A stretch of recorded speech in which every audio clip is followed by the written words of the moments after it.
The following is a production of DallasCowboys.com and the Dallas Cowboys Football Club. How about them Cowboys? Yeah! Go Cowboys! This is Talkin Cowboys. Streaming live from the Dallas Cowboys World Headquarters at the Star in Frisco. C.D. Lamb, touchdown. Parsons has sacked it. Prescott keeps it, and he bangs it in for the touchdown. And now your hosts, Isaiah Standback, Patrick Walker, Josh Rodriguez, and Kyle Youmans.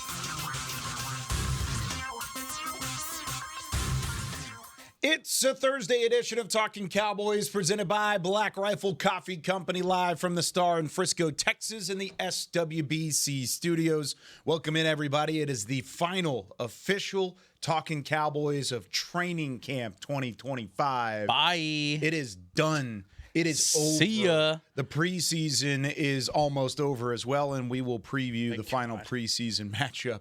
I have to say really quickly, Atlanta Falcons. Yes, what's that? Sorry. You want to just interrupt my I do, intro? because I'm concerned. Patrick looks a little pale this morning. I was getting there. Oh, You looking okay this morning? I like the impression there. It's pretty good. Returning to the Talking Thank you. Cowboys set for the first time in God knows how long. It's been a while. One of the best hosts we've ever seen and a high riser in this industry. Thank you. Mr. Nick Harris of the Fort Worth Star wouldn't give him Telegram much is credit, back. but- What's up, Nick? It's great to be back. Don't tell anybody. This is my favorite show around these parts. So. Round these parts. Yeah, around these parts. So I miss this. I miss this little setting. I'm sure Chris Beam does not miss me showing up at 9:01, but this is How'd you get? This is my I'm home. good. I'm This is good. my home. See, Beam's good. We're all good. Everybody's good. happy. We're happy to have you, buddy. Thank you, man. I miss the dynamic. I miss chatting up with you. I miss the notes and newts Yeah. every morning. I just miss your pretty face, Josh. That's all. I mean, the eye candy of Talking Cowboys. That's why I'm on the show. The only rule of this is if you're late, you got to bring coffee and donuts. Like Kyle. Noted. Where's the donuts? Especially on Halloween. Noted. Where's the donuts? That's the big thing. Yeah, especially on Halloween. Sorry, guys. That was an actual thing that happened. I got stuck in traffic, and I had gotten donuts beforehand because I was like, oh, I'm good. Like, I brought these. I went and bought donuts at this little shop by my house. But then traffic was the worst traffic I've ever seen in my life, like on my way in. I ended up being like 15 minutes late, but I had donuts. And like the whole set was decorated. Beam was convinced that I had gotten donuts after being stuck in traffic. And just like stopped There's to the side. 100% chance. See, he's like, that's well, what you I'm know, saying. if I'm gonna be late, I'm gonna grab donuts. Yeah, he thinks I did it on purpose, but it was actually a preemptive donut run that ended up in traffic, as opposed to like me being nice and saying, "Oh, I was already stuck in traffic." We love you, Kyle. You were just trying to hedge your bet. We get it. That's what it was. That's what it was. You can't be the guy that's late that didn't bring donuts. Yeah, exactly. But yeah, Nick Harris, Fort Worth Star Telegram, is back. He was at open practice last night. Cowboys wrapping up training camp here at the Star in Frisco. A couple fun practices to cap things off. I saw some really good stuff last night. C.D. Lamb had an incredible grab. Back of the end zone. And to that point, on DallasCowboys.com, Kyle Youmans was killing it on the broadcast. Thank you, sir. And on TXA 21, not to mention. But I just love the presentation that you guys had for it. I know fun. we do it every year, but Yeah. man, like yesterday was particularly really great. Thank you. The biggest thing about those broadcasts is you can't show anything because of the coaching staff restrictions. I felt like you could show more this year. Kind of. Okay. Than previous years, possibly? There were previous years where there were no numbers on the jerseys, no numbers and names on the jerseys, and we were doing this broadcast, and we were at AT&T Stadium, and we were up on the third level, trying to decipher who. We knew who C.D. Lamb was, Touchdown. We knew who Dak Tall was. guy. Yeah, we knew who like the big name guys were, but outside of that, it was like insane pass breakup by Dak Prescott, I think. Yeah, like, I have no idea who that is. It's available online, right? Yeah. Oh, yeah. Broadcast. So go back and watch it if you didn't watch it. There was some good stuff last night that we were able to show, but they were still. We had to make sure everything was tight from a camera angle. And so there were a couple times where we weren't even showing the ball, and I was just like, well, can't talk about what's happening on the field currently. And Yeah. Nate looked at me after we were done. He's like, you were a little quiet last night. I was like, I couldn't talk about what was on the field the same way. That's fair, but then it was again, it fun. is also open to the public, so I mean, there's just a fine line between all of that, right? It's all a balance. Yeah. It's all a balance. But it is available online. If you missed it last night, we had some good conversation for sure. The C.D. Lamb catch, I thought his second foot was out of bounds. And then we went back and replayed it, and of course he was totally inbounds. It was an incredible play. Our Was boy a Beam in the push-off. back. It was a push-off. It was definitely, and he got flagged for it. Yeah. But it was cool to see. It was still fun cool, play. man. Jeez, like, what the heck's wrong with you, dude? But I thought his foot was Rules out of bounds. What were your thoughts, Nick, last night as we got into the second open practice here? You know, Brian Schottenheimer on what is today? Today's Thursday. On Tuesday, he said that he wanted 2 practices that were ASS kickers, and so I think the physicality was certainly ramped up these last 2 days. I thought it was a little bit more last night. You had more bodies on the ground as a result, but I thought the physicality was definitely ramped up in a positive way.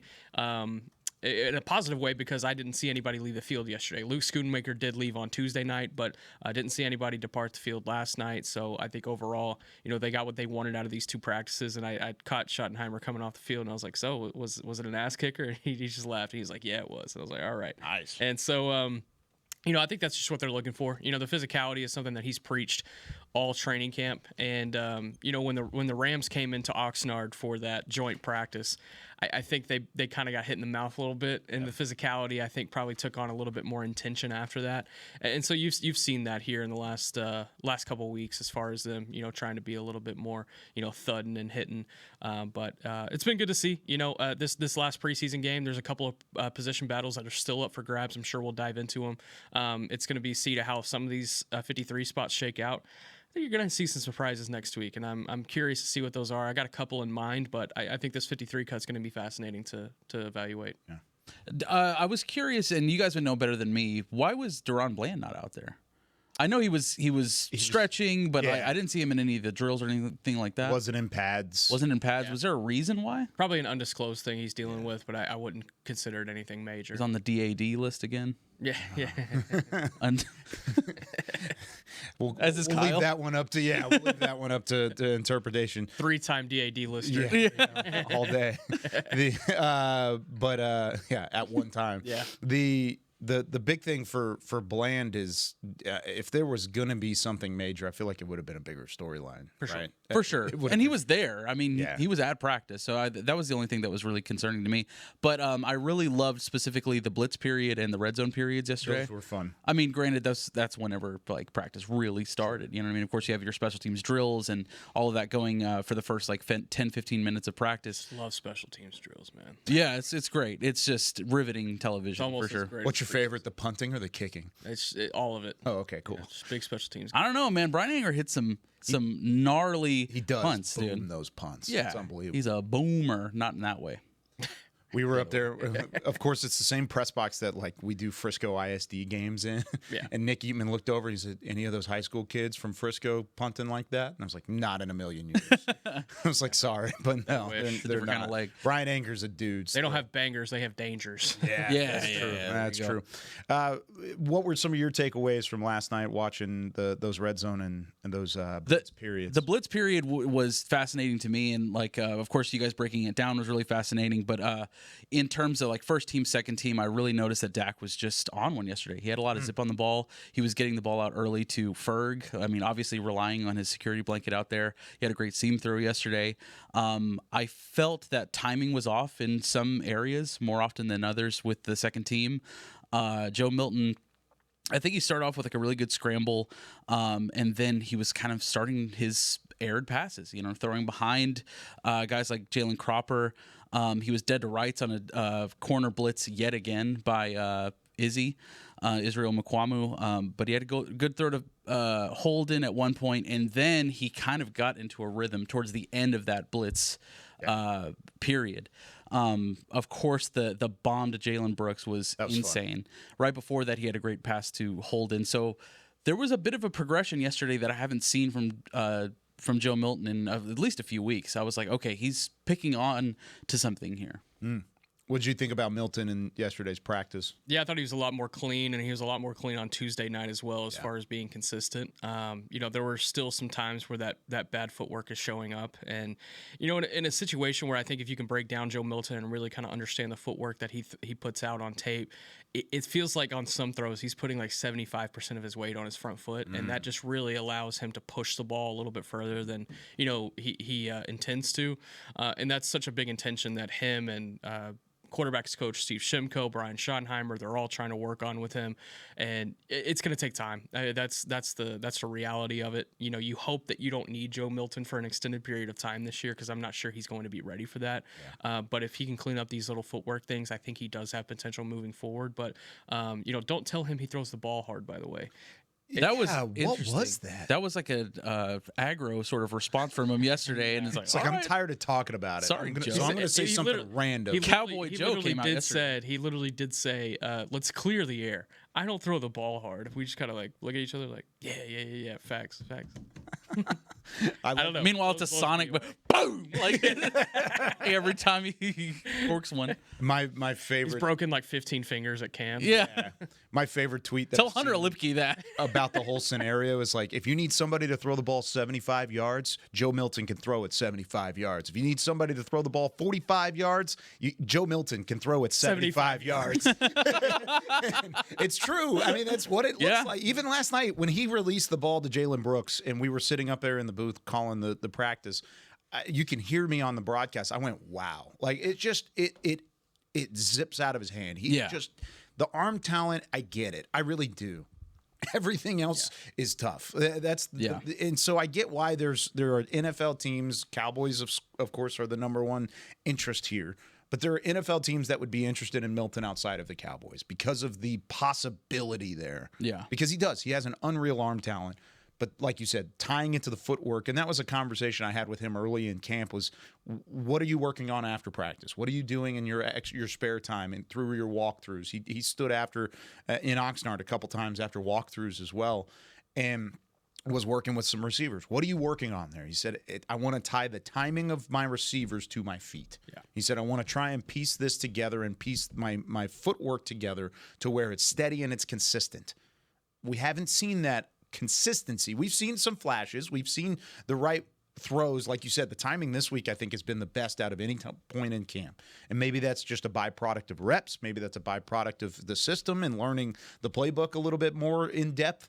Whatever it may be, Milton has looked better this week than he has. It's not going to matter if he goes out there and lays an egg on Friday. That's just plain and simple. He's got to have another really good preseason game, or a really good preseason game, I should say it that way.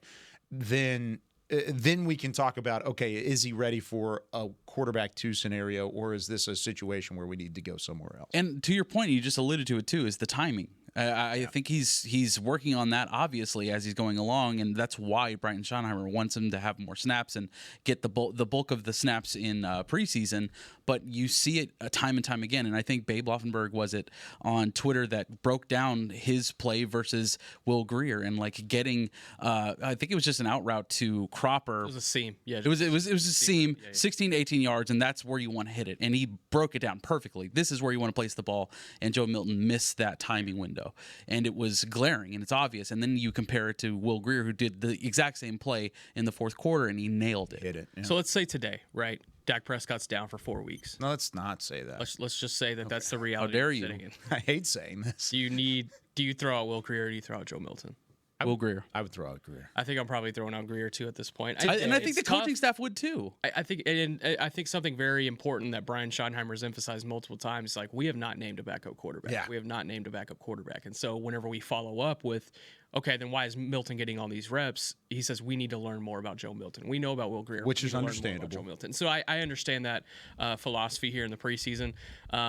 Gosh, I had another point that I was going to make. Just completely, I'm not used to early mornings. I'll give you time here. The one thing that plays off of that, the only person that doesn't benefit from or actually there's a couple people that don't benefit, but one person that doesn't benefit from those reps for Milton is Grier, because he wants to get in touch. He wants to get in rhythm. He wants to be there. The other people that might not have it is, as Joe Milton's trying to figure it out, it makes it tougher for these wide receivers and for these pass catchers and for this offense to be evaluated accurately. That's the big thing that I think is being maybe not sacrificed, but at least hindered to a certain extent. Because when you're 2 for 8 in the first half against the Ravens in week 2 of the preseason, are you getting a good look at this offense? Are you able to evaluate guys deeper on the roster like a Trayshawn Holden or a Josh Kelly or a Ryan Flanoy or a Jalen Cropper? Not really. But you do have the practices to kind of supplement that. But in a preseason setting, in a preseason game setting, you don't get the good look because you're having to wait on your quarterback to try and figure it out. Absolutely. And this is something that Nicole brought up after the game. Check her out on Twitter. She's amazing at it, breaking down the film afterwards. But what she said, particularly when we're talking, even in the booth, about how it's like, oh, he's calling a vanilla game. Like he's calling a vanilla offense on offense and defense, right? But you're supposed to be able to nail those things. You're supposed to be able to be in time, even if it is vanilla, and you're not doing those things with Joe Milton at quarterback right now. But again, to Schottenheimer's point about we don't know enough about him. He needs to be out there. He needs to take the snaps because he needs his experience. He has had one game, basically, in the NFL. Let me throw another hypothetical at you. Okay. On Friday, he has the same performance he's had these first couple of preseason games. Do you maybe look to maybe trade a late day 3 pick to go get somebody next week, a veteran that is trusted? A trusted veteran. How trusted we talking? You can't say any trusted names. backup. A trusted backup. Yeah, I would. Yeah. The one pause I have on that is that you've done that the last couple years with Lance. You've done it, but you've done it with projects, hence not the trusted. True. Hence the dilemma. Yeah, I would like, if I'm going to do it, I would like to have a couple years of contract there. So maybe multiple years on his contract and whatever that may look like. But yes, but only because, and the only reason we talk about the backup quarterback position as much as we do in the media and around this Cowboys beat is because they've needed it the last few years. 4 out of the last 5. They've needed the backup quarterback position, and that's sort of a knock on Dak Prescott, but it's the conversation we've always had. If Dak Prescott's healthy, great, but healthy is not always a given. Right. And so when we're looking at Joe Milton and we're looking at this backup quarterback competition, there's a reason, and you're going to need it at some point in time, most likely. Hopefully you don't. Hopefully it's somebody that's going to hold a clipboard all year. I'm good with that.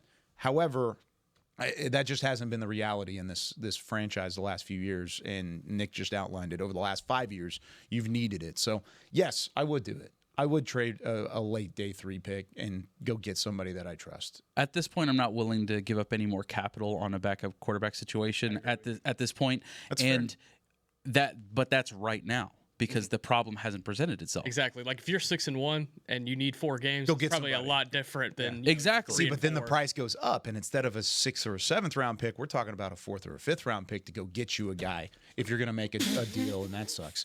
If we're going to make a deal And that sucks. and go get a quarterback that's trusted that can take over this team and ultimately take you to the playoffs and have some success. But I don't want to rely on that problem occurring. I want to, at least for now, you want to be bank on the preemptive with it. fact that you're okay, and deal with that problem when it comes. And like you said, the price is going to go up, but at that point, you might be desperate enough to do it. You're already in a spot at that point. Exactly. So I'm not willing to invest any more draft capital into that. All right, let's take a break here on Talking Cowboys. When we come back, let's turn to the positivity side. I just spilt my coffee all over myself, so this is what's happening behind the scenes. When we come back here on Talking Cowboys, let's talk positive. Little superlative action from training camp. We're going to give you our training camp awards, offensive, defensive players of camp, our MVP, Rookie of the Year, and we'll start things off by most improved when we come back with more Talking Cowboys right after this. We're going to clean up this Black Rifle coffee. AT&T has a new guarantee because most things in life are not guaranteed, like getting through self-checkout by yourself. Warning, each item must be placed in the bagging area. Not guaranteed. Place item in the bagging area. Place item in the bagging area. You know what AT&T guarantees? Connectivity you depend on, deals you want, and service you deserve. Or we make it right. Terms and conditions apply. Visit att.com/guarantee for details. AT&T. Connecting changes everything. Every day begins with a promise to work hard and to build a future. That's why we're here, providing the tools, expertise, and John Deere equipment you have relied on for generations to help you get the job done right. We're with you. That's our promise to you, because no matter the project or the challenge you're facing, we're with you. We're united.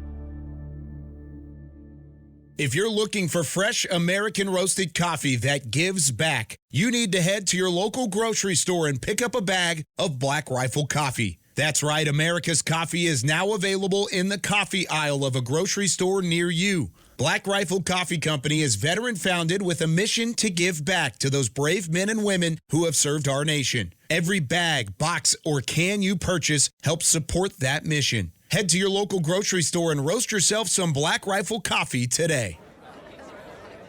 As America's leading business lender, Bank of America is on your corner and in your corner. With over $9 billion in business loans and more than 140 business specialists right here in North Texas, we help businesses thrive so communities prosper. What would you like the power to do? Learn more at bankofamerica.com/local business. Bank of America, official bank of FIFA Club World Cup 2025. Copyright 2025 Bank of America Corporation, all rights reserved.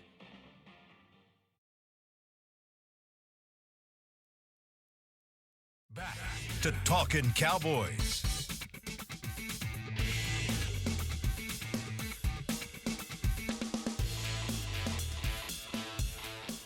Back here on Talkin Cowboys, presented by Black Rifle Coffee Company, live from the Star in Frisco, Texas, the official coffee of the Dallas Cowboys, alongside Josh Rodriguez with Hi. Nick Harris in the building. It really is good having you back, Nick. Thank you, we man. missed you Great on to the be show. here.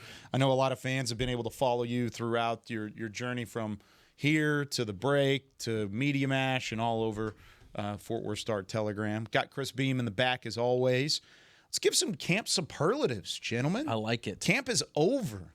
A month worth of practices, both split through Oxnard, California, and Frisco, Texas, have now come to a close.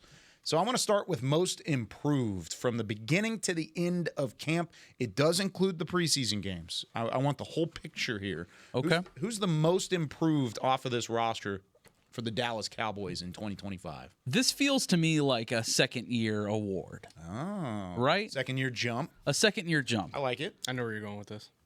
I mean, how could you not? I mean, Marshawn Nealon could be on the list. You could say, and not a second-year person, you could say Damone Clark could be on this list as far as improved last year over this year.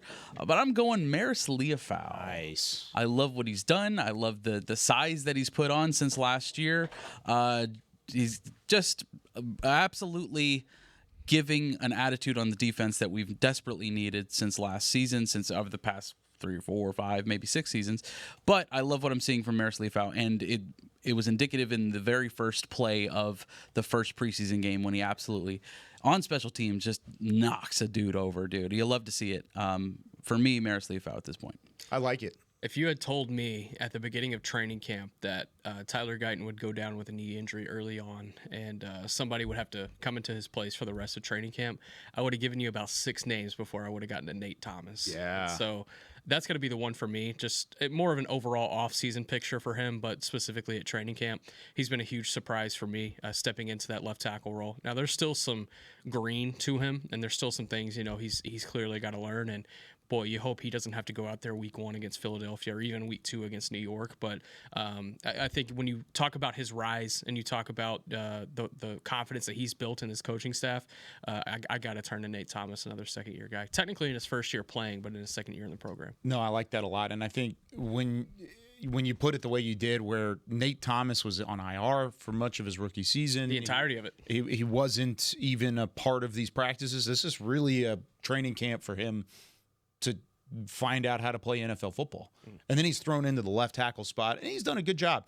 Is he NFL ready to be a 17-game NFL left tackle? Probably not. But are you able to get a couple spot starts out of him if you need to, which is kind of what you need here with Tyler Guyton? I think he's ready for that. And you need out of a swing tackle. Absolutely. Absolutely. And so, yeah, I agree with you on both of those. Those are great. Just to keep the names rolling, I'm going to say Damone Clark. Yeah. Damone entered this offseason unknowing or without knowing what his future possibilities in this franchise would be.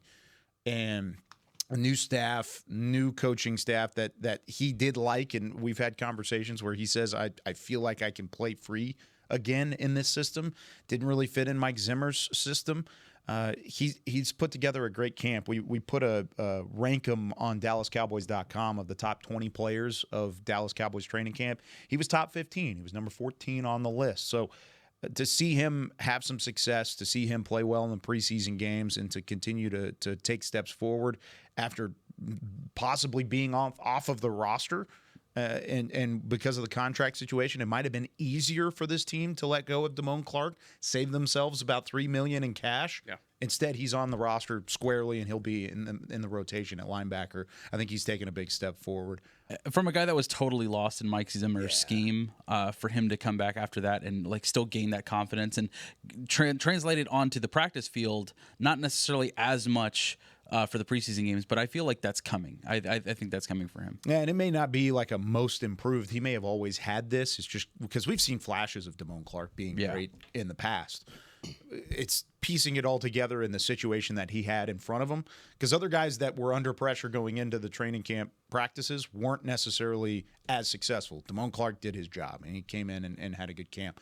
Honorable mention, Sam Williams, just because, one, he's coming back from injury, and yesterday, the speed that he has, he tracked down Dak Prescott on a bootleg and just was in his hip pocket.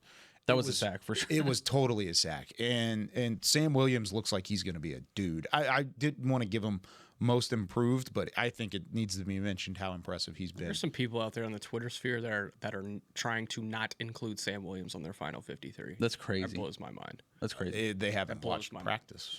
Exactly. Kyle Youmans. I mean, they haven't took watched it out practice. of my mouth. All right, going on to Rookie of the Year in training camp. Who was your standout rookie this year? Come on. You know, easy answer. Come on. Easy answer. Donovan Ezeiruaku for me. For listeners of the draft show, this is not a surprise. Yeah, I'm a big fan of this kid. And, early on at camp, I felt like, he wanted to throw everything that he has in his arsenal out there and show what he can do. And so you saw the bend, the athleticism, the flash off the edge, and you saw him getting into the backfield. You saw him dropping back in coverage, too, taking running backs out of the backfield and running with them step for step. You saw all of that early in camp. And it was funny because we were talking to Matt Eberflus, and he was talking about his development, and he's like, how he's like, it's when rookies come in, it's kind of like potty training a baby, and you got to go through like step at a time. It's like when Ezeiruaku got here, like he had it all figured out. So I was thinking in the back of my head, so I was like, so he was pooping in the toilet, all right. and so he's like, now we're like really trying to work on the things that we know he can be better at. And so if you watch these first two preseason games and you go back and look at Ezeiruaku, I do not think it's a fair, or not necessarily fair, I don't think it is going to be an accurate representation of what you are going to get in the regular season, because there is so much power moves that Ezeiruaku is trying to get better at, and you see him working on that in these preseason games. And I've talked to him a little bit about it.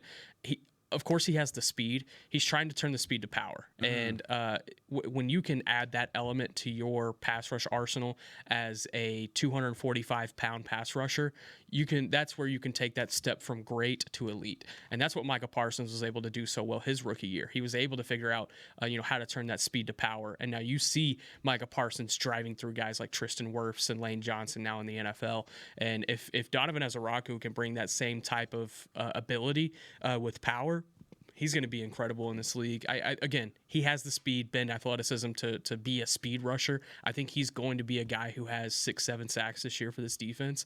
But if he can add the power element to his game, look, I feel confident saying this, he will be in the Defensive Rookie of the Year conversation. Yeah, because what was Micah's sack total? 12 his rookie 12. year, I think. And so if you get anywhere close to that, let's just imagine he gets 9. He gets right under the 10 sacks in the double-digit sack category. I would be ecstatic about that addition. Yeah, absolutely. Ecstatic if he got there. And honestly, tackles for loss were more of an impressive number that he had last year, because what did he had? He had 20 tackles for loss with Boston College. He had 16.5 sacks with Boston College. If you have 11, 12 tackles for loss to go along with 8, 9 sacks, that's an incredible rookie year, and you can build on top of that. Micah Parsons on the other side, notwithstanding, who knows what his numbers will be. That's one of the top sack rushing duos in all of football. You think back to Sam Williams' rookie year, he had 4 sacks. He finished 5th in Defensive Rookie of the Year voting, which is crazy to think about. That is wild. And then last year's Defensive Rookie of the Year, Jared Verse, only had 4.5 sacks. So, I mean, that was more of his impact on the run game and his quarterback pressures and things like that. Which that would be welcome to. Absolutely. I would be okay with that too. So that's what I'm saying. Like, if he can get to like 6.5, 7 sacks, he's in the conversation. This pass rush group is going to be exciting once we're full go. Oh, for sure. It's going to be fun to watch. And like once we're finally like live bullets out there, it's going to be awesome. For me, just to change up the conversation a little bit. But you agree with me. I agree 1,000%. It's 3 for 3 across the board. It would be Ezeiruaku. But just to bring in another name, as far as Rookie of the Year goes, or Rookie of Training Camp, I have to say Shamar James. Nice. Because as we've gone along, I wasn't a big draft expert. I didn't necessarily see him in college. I don't watch a ton of college. But I just kept seeing 50 out there. I just kept seeing 50 flying all over the place. And a guy that wasn't quick to necessarily diagnose the play, but quick to get to the play. If he didn't see it right away, if he didn't diagnose it, he was going to get there no matter what because he has that speed. Once he's able to actually diagnose what's going on before everybody else, it's going to be insane. Like, this guy's going to continue to make plays, and he was making plays even whenever he read the wrong play. And that happened a lot at Florida because for somebody that watched the tape, I mean, you can agree with this too. Diagnosing was never his thing. The athleticism was his thing. And would it translate to the NFL level? It looks like it's translating just fine. It's translating just fine because of his natural gifts at just being incredibly fast and getting people down to the ground. Yeah. Granted, we haven't seen a whole lot of that in practice, obviously, but you're seeing it in preseason games now, and just seeing him fly across the board is it's really encouraging and a guy that you need. And we've talked about how much of a strength so far linebackers have been for this team. He's definitely one of them. We're going to look back in a couple of years and look at this 3 draft stretch that they've had where they've gone to Marvin Overshown, Maris Leofau, Shamar James, and we're going to be like, damn, that was a run. Yeah. Hopefully, especially with Demo coming back too, he stays healthy. Yeah. That could be a fun core for the future. I'm going to do deep blue on that in like 10 years. Yeah, it'll be the 20. Yeah, the linebacker. Yeah, the linebacker wall. Back to backers. Nice. That's good, right? Banger. That's good. Back to backers. Write that down. Great. That was great. All right. Let's move on to. Who's yours? We have time. I said Ezeiruaku. Oh, okay. Yeah. Let's move on to Defensive Player of the Year in training camp, or Defensive Player of the camp, I should say. I'll start with you, Josh. Who you got? Kyle Youmans. Damn. That's a good one. I mean, how could you not be impressed? You needed him. You needed him desperately. And granted, when the trade happened, I wasn't like, yeah, you know what I mean? Like, you saw that AFC Championship game, and you're like, oh no. Yeah. But since camp started, he has been the best corner that we've had. I would say I would go back to OTAs even. Oh, since OTAs? I agree. Yeah. I wouldn't argue that. He's a flash out there. I love seeing how he's able to just pass breakups have been insane. He did one yesterday against CD. It was a nice comeback route that he just eliminated. Yeah. I love seeing that. Love the attitude that he brings. For me, easily, it's Kyle Youmans. Just to switch it up, I would go Elam as well, but just to switch it up. And this is a guy that, I think has just had a really strong training camp. Maybe has flown under the radar a little bit of how good of a camp he's had. Ooh. He's playing confident in the system. He's playing well as Malik Hooker. I like what he's put together from a camp perspective because, to be completely honest, completely transparent, going into this camp, I was like, man, when can you get rid of these 2 safeties? Yeah. Like it's you got Wilson on the books for 1 more year. You got Hooker on the books for 2 more years. It just felt like you could be so much better at the position group if you look back at the defense these last couple of years, but they have both proved me wrong. And so Hooker especially, I think he's looked really good under this Eberflus system. I agree. And if I had to rank it defensively, it would be Elam, Hooker, and then the third guy that I'm about to name as kind of my extra, Osa Odigizua. Really? I thought he's been great. Okay. I think he's been great. Thanks for the vote of confidence. Especially, you talk about yesterday. Really? I mean, blowing up practice yesterday. He did look good yesterday. He was really good.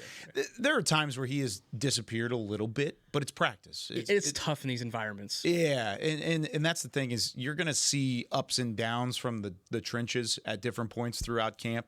I thought consistently he was the best interior defensive lineman. That should be the case with the money that he's getting and the type of praise that he's gotten throughout his career. But I would say, I mean, outside of that, and we've mentioned Maris Leofau and some of these linebackers as well that have played well. Edge rushers, you haven't had really the same splash from guys outside of Ezeiruaku, maybe Fowler. I think Osa's been good throughout training camp, and I'm going to stick with that. Yeah. Let's take our second break. When we come back, I want to flip it to the offensive side of the football. Offensive player of the camp, our MVP of camp so far, and then we'll give you a quick preview of the Cowboys and Falcons final preseason game of 2025. More Talking Cowboys right after this. AT&T has a new guarantee because most things in life are not guaranteed, like getting through self-checkout. by yourself. Warning, each item must be placed in the bagging area. Not guaranteed. Place item in the bagging area. Place item in the bagging area. You know what AT&T guarantees? Connectivity you depend on, deals you want, and service you deserve. Or we make it right. Terms and conditions apply. Visit att.com/guarantee for details. AT&T. Connecting changes everything. If you're looking for fresh American roasted coffee that gives back, you need to head to your local grocery store and pick up a bag of Black Rifle coffee. That's right, America's coffee is now available in the coffee aisle of a grocery store near you. Black Rifle Coffee Company is veteran-founded with a mission to give back to those brave men and women who have served our nation. Every bag, box, or can you purchase helps support that mission. Head to your local grocery store and roast yourself some Black Rifle coffee today. Welcome back into Dear Doctor, the show where I answer life's questions with an ice-cold can of Dr. Pepper. Sheila, let's hear from our next caller, would you? Dear Doctor, my friend supported me during a tough time. But what's the right gift that says, thanks for being a shoulder to cry on? Okay, this one's easy. I say give her a delicious Dr. Pepper. Nothing says, thanks, girl, better than a one-of-a-kind soda. Yes, any Dr. Pepper flavor will do. Now, just a reminder that I don't need to be a real doctor to know that Dr. Pepper is the one you deserve. It's the official men's skincare brand of the Dallas Cowboys, Jack Black. And right now, Cowboys fans can get 15% off their $75 order. Plus, because every deal needs a playmaker, your order will include a free 5-piece skincare set and free shipping. The Jack Black Playmaker is 4 of Jack's favorites and a full-sized intense therapy lip balm. Make a play for the Playmaker at getjackblack.com/Cowboys with the code CowboysVIP. That's getjackblack.com/Cowboys with the code CowboysVIP. Back to Talkin Cowboys. Back here on Talking Cowboys, this portion of the show is brought to you by Invisalign, the official smile of the Dallas Cowboys. We're all smiles as training camp has come to a close. It's time to get back into regular season talk pretty soon.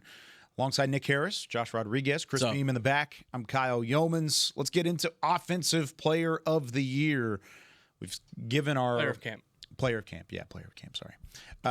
We've done the most improved player. We've done the defensive player of camp. We've done the rookie of camp, and now offensive player of camp.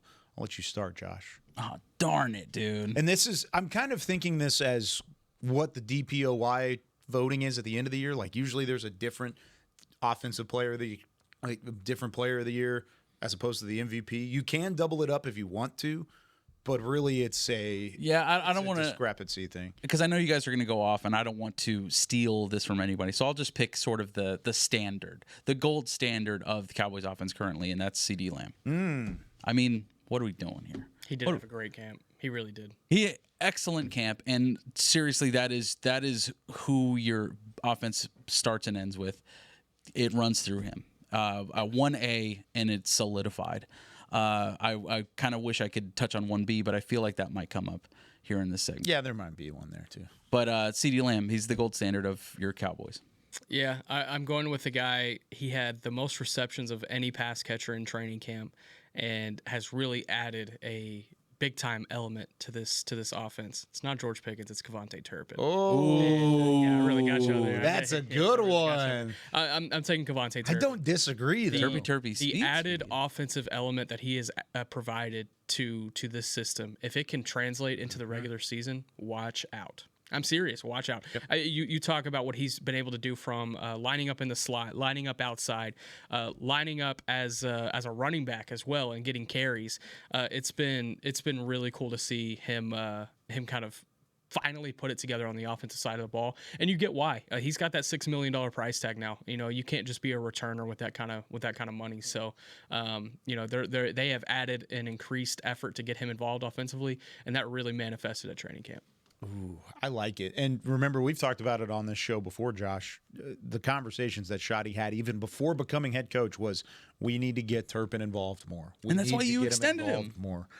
That's why you extended him. Absolutely. That's why he's here. And that's why when Schottenheimer was hired as head coach, he had a plan in place to get Turpin involved. And they did it a lot. And you mentioned the receptions there, Nick. Yeah. I think that's an interesting point because he was out there constantly, and they were trying to give him the ball constantly. I think I tweeted 2 or 3 times while I was out there, like, they are getting Turpin the football. Yeah. And they're getting it to him in space, whether it was in the flat, as a screen, over the middle of the field. Didn't matter. They were getting the football to 9, and he was running with it. They are scheming plays for one Cavante Turpin, and that is apparent. That's why they extended him, and you saw that in flashes last season. Obviously, he had his best season overall last season, which was returning the ball, right? As a kick returner, as a punt returner.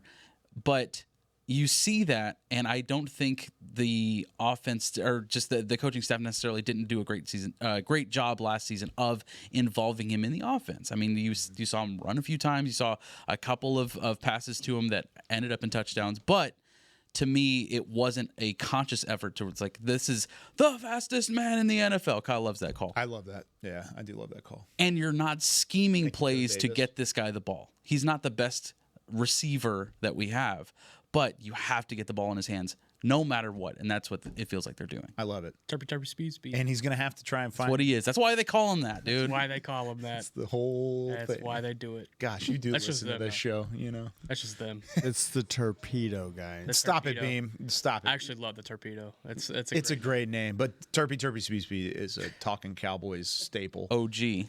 We're the only show that does it, and if you say Turpy Speed, then we know that you're I'll never Talkin forget Cowboys training camp loyal last listener. year when Nick Eatman went up to Turpin. He's like, he's got a nickname for you, Turpy Speed. Cavante was like, yeah. He loved it. What do you mean, he's dude? like, yeah. Like, wow, great. But now every time he didn't makes a want you to play, feel bad. my Twitter blows up. That is true. I get comments under my post whenever Turpin does something. It's like Turpy Speed at Josh W. Rodriguez. You're darn right. You're darn tootin', dude. It's the best. It's the best.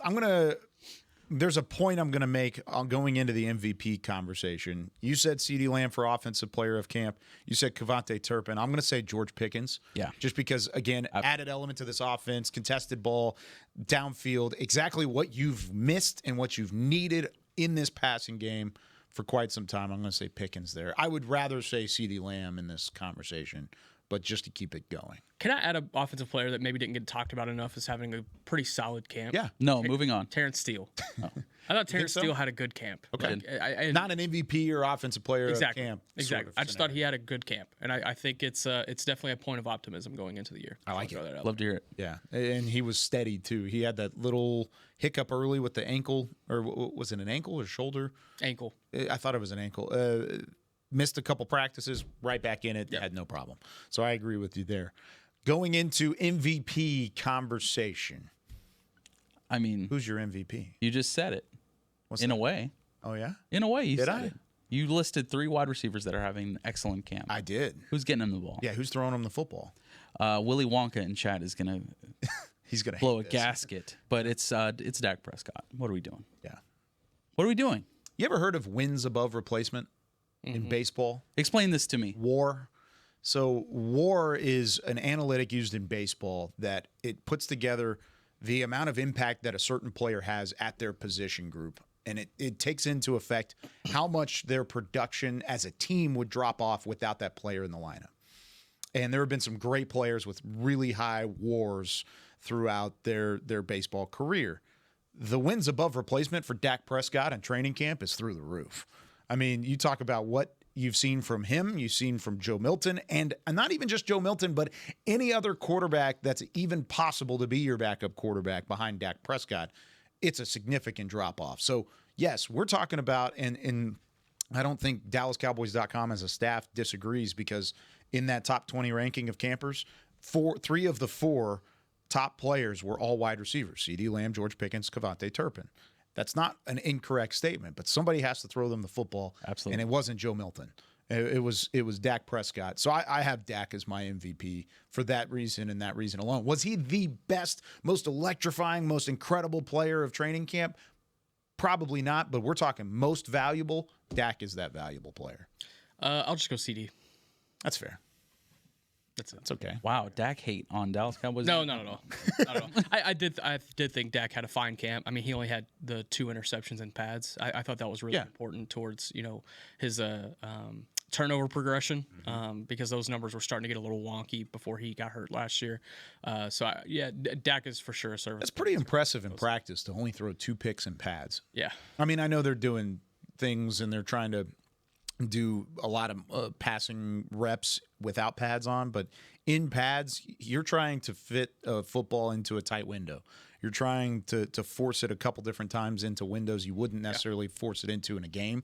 So the fact that he only had 2 interceptions in practice, the fact that we're charting that is just crazy that we're in that day and age of sports media. Yeah. But I feel like you're responsible for that. I know it might be. I don't know. It These may reporters, be. man. We're all jerks. but I do think that's pretty impressive. All right. Cowboys, Falcons on Friday, 7 o'clock kickoff, 6 o'clock countdown to kickoff from AT&T Stadium. Nick, what are you looking for in the final preseason game? The Ben DiNucci revenge game. Yeah, he signed to the Falcons this week. He's going to be right back in it. Ben DiNucci. Just get me to week 1, man. You're done? Get me to I am. The last preseason game on Saturday completely changed my opinion about an 18-game season, because if it means we take away a preseason game, I'm all for it. I'm all. You're in. down. But no, for real, there's a couple of position battles that I think Friday's going to be a big determining factor in. You think about this RB2 situation. I think Javonte Williams is pretty much penciled in as the starter. Yeah. Who's going to be behind him? I think that's still up in the air. Who's going to be the last tight end on the roster? I think that's a much bigger conversation than people think. I think Jake Ferguson and Brevin Spanford are the only safe ones. And I think Rivaldo Fairweather has started to factor himself into the conversation. He got a lot of run with the ones. Yeah, yesterday and the day before whenever Luke Schoonmaker came out with injury. So if Schoonmaker's not playing on Friday and Rivaldo Fairweather shows up yet again, that could be big time. He has the only receiving touchdown from Joe Milton in this preseason, and he's had a couple of big-time receptions, shows some value in the run blocking game as well. On the defensive side of the ball, the slot corner spot, is it going to be Keemon Hall, Zion Childress, Israel Mukuamu, even though Mukuamu's gotten a lot of reps at safety. But I'm curious to see who comes out of that battle on top. There's some fun ones still to be evaluated. Who's that last receiver on the roster? Not to kill the hopes of all the Trayshawn Holden fans out there, but Trayshawn Holden just does not bring enough special teams value, I'm afraid. And look, if it were from a pure receiving standpoint, Trayshawn Holden would be on this roster. Yeah, I agree with. He's got some of the best hands that I've seen, and he's been consistent every day. He's shown up. Made a great play last night. Made a great play last night in the end zone. But from a special teams perspective, he's still learning. And Jalen Brooks is a top 5 special teams player on this roster. Jalen Brooks is going to be that last guy before Trayshawn Holden, and I would say Ryan Flanoy would be that last guy before Trayshawn Holden as well. So, but I theoretically that last spot is still up for grabs, especially now that Mingo is going on IR theoretically to start the season. That's going to open up a spot for at least one guy. But yeah, I'm curious to see what happens with these position battles, man. Absolutely. I mean, it's particularly running back, and how we've sort of discussed the 3 that you're going to have, full 4 if you count Lipke. Shouts to Nick Harris for the Lipke love. But yesterday and the day before here at Frisco training camp, after Deuce sort of got over that hamstring injury, I love what I've seen from him so far. Yesterday he had a really good practice. I don't know that he makes this team, but I want to see. I want it to be a hard decision, and I think part of that is him balling out tomorrow, and just the running back room just getting a little more interesting. You know what it kind of reminds me of? When Will Greer had his going away party in 2023, and it was like, look, man, you're out of here after this. But here's your tryout. Get after it. So I hope Deuce Vaughn just goes out there and runs for 160 yards. I would love that. I would genuinely love that, because it would be incredible. I Give me love something to write about, please. I want the best for him, because I really do believe that he will figure some things out and contribute in a lot of ways. And I mean, just if we had more of a receiving running back situation, I think that would be great. Yeah. But that's just not our offense at the moment. And hopefully he shows out, maybe a practice squad situation, but I really hope he has a great game. They asked me that question last night on the broadcast, where does Deuce Vaughn fit on this roster? I was like, I don't know if he does. And it's just because of the room that they have. Yeah. You're either going to keep 2 rookies or you're going to keep 2 veterans. And that's just kind of what it's going to be. It's either going to be Sanders and Williams and then pick Blue or Maffa, which I think is a pretty easy case in Blue, or you're going to pick you're going to pick Williams, and then you're going to pick Blue and Maffa to try and grow into those spots. I just don't know where another running back fits into that, especially with his skill set. Keep Lipke and with his current skill set. He had an incredible practice last night. It was awesome. It was good to hear the fans kind of chanting Deuce and getting them in there. He's just a guy you want to root for, 100%. Yeah. I hope he does go off in the matchup, and if it's not here, I hope he lands somewhere great and has an incredible career. It just doesn't look like it's going to happen here. Can I throw one more question on the table before we get out of here? One more. I'm just trying to extend this show. I don't want to be... real quick. Gotta go. All right, never mind. Sorry, Beam. You got 10 minutes left. All right, that's it for Talking Cowboys. Chris Beam is kicking us off the air because he thinks he has more important things to do. When we come back on Monday, we will wrap up the preseason. Hopefully, we'll have Isaiah. I don't know. Isaiah's doing Good Morning Football next week, but he is currently on the couch watching from home. All the best wishes. Isaiah Gilbert gets our comment of the day. He said, has Isaiah been placed on IR or is he on PUP? Best wishes for a speedy recovery. He's just on PUP. Don't worry. He'll be back very, very soon. NFI. Yeah, he'll be back very quickly. For Nick Harris in his return to Talking Cowboys, for Josh Rodriguez, Chris Beam in the back, I'm Kyle Youmans saying so long from Talking Cowboys. Do the chopper again. I forgot about it. You got to get right back into it. See you next week with more Talking Cowboys. This has been a production of DallasCowboys.com and the Dallas Cowboys Football Club. How about them